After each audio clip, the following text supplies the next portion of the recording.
கர்த்தருக்கு ஸ்தோத்திரம். கர்த்தராகிய இயேசு கிறிஸ்துவின் இன்ப நாமத்தில் இனிய வாழ்த்துக்கள். இன்றைய தியானத்திற்காக ஜெபித்த பொழுது தேவன் தந்த வசனம் சங்கீதங்களின் புஸ்தகம் 91 சங்கீதம் 15 வசனம். அவன் என்னை நோக்கி கூப்பிடுவான், நான் அவனுக்கு மறு உத்தரவு அருளி செய்வேன். ஆபத்தில் நானே அவனோடு இருந்து அவனை தப்புவித்து அவனை கனப்படுத்துவேன். நம்முடைய கர்த்தராகிய இயேசு கிறிஸ்து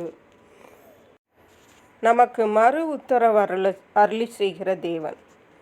மறு உத்தரவென்றால் ஒரு நபரை நாம் கூப்பிடும் பொழுது அந்த ஆள் நமக்கு பதில் கொடுக்கிறது தான் மறு உத்தரவு. வானத்தையும் பூமியையும் படைத்த தேவன் நம்முடைய கூப்பிடுதலுக்கு மறு உத்தரவு கொடுக்கிறார். ஒரு பெரிய ஆஃபீஸரை நாம் ஃபோனிலே தொடர்பு கொண்டு பேசினாலோ அல்லது நேரே நாம் பார்க்க சென்றாலோ போய் கூப்பிட்டாலோ அவர்கள் பதில் கிடைக்காது. உலக பிரகாரமான சாதாரண மனுஷனே இப்படி இருக்கும் பொழுது வானத்தையும் பூமியையும் படைத்த தேவன் சொல்லுகிறார், அவன் என்னை நோக்கி கூப்பிடுவான், நான் அவனுக்கு மறு உத்தரவு அருளி செய்வேன் என்று. ஹல்லேலூயா. தேவனுடைய பிள்ளைகளாகிய நாம் கர்த்தரை நோக்கி கூப்பிடும் பொழுது தேவன் நமக்கு மறு உத்தரவு தருகிறார். ஏனென்றால் நாம் அவருடைய பிள்ளைகள், நாம் அவருடைய பார்வையில் விலையேறப்பட்டவர்கள். அவருடைய சொந்த ஜீவனையும் அவருடைய சொந்த இரத்தத்தையும் சிந்தி நம்மை மீட்டெடுத்திருக்கிறார். ஆகவே தான் கர்த்தர் சொல்லுகிறார், அவன் என்னை நோக்கி கூப்பிடுவான், நான் அவனுக்கு மறு உத்தரவு அருளி செய்வேன் என்று.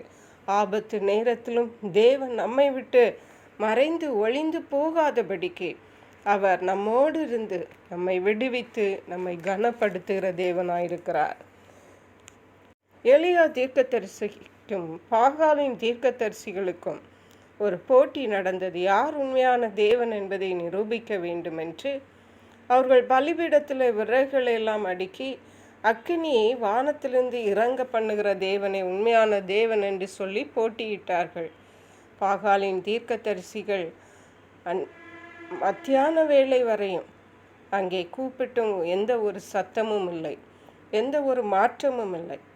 ஆனால் எலியா 1 ராஜாக்களின் புஸ்தகம் 18 அதிகாரம் 36 வசனத்திலிருந்து 38 வசனம் வரை எலியாவின் ஜெபத்தை பற்றி சொல்லியிருக்கிறது.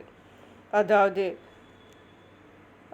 அந்திப்பலி செலுத்தும் நேரத்திலே தீர்க்கதரிசியாகிய எலியா வந்து, ஆபிரகாமுக்கும் ஈசாக்குக்கும் யாக்கோபுக்கும் தேவனாகிய கர்த்தாவே, இஸ்ரவேலிலே நீர் தேவன் என்றும் நான் உம்முடைய ஊழியக்காரன் என்றும் நான் இந்த காரியங்களெல்லாம் உம்முடைய வார்த்தையின்படியே செய்தேன் என்றும் இன்றைக்கு விளங்க பண்ணும் என்று சொல்லி ஒரு சிறிய ஜெபத்தை தான் சொல்லுகிறார்.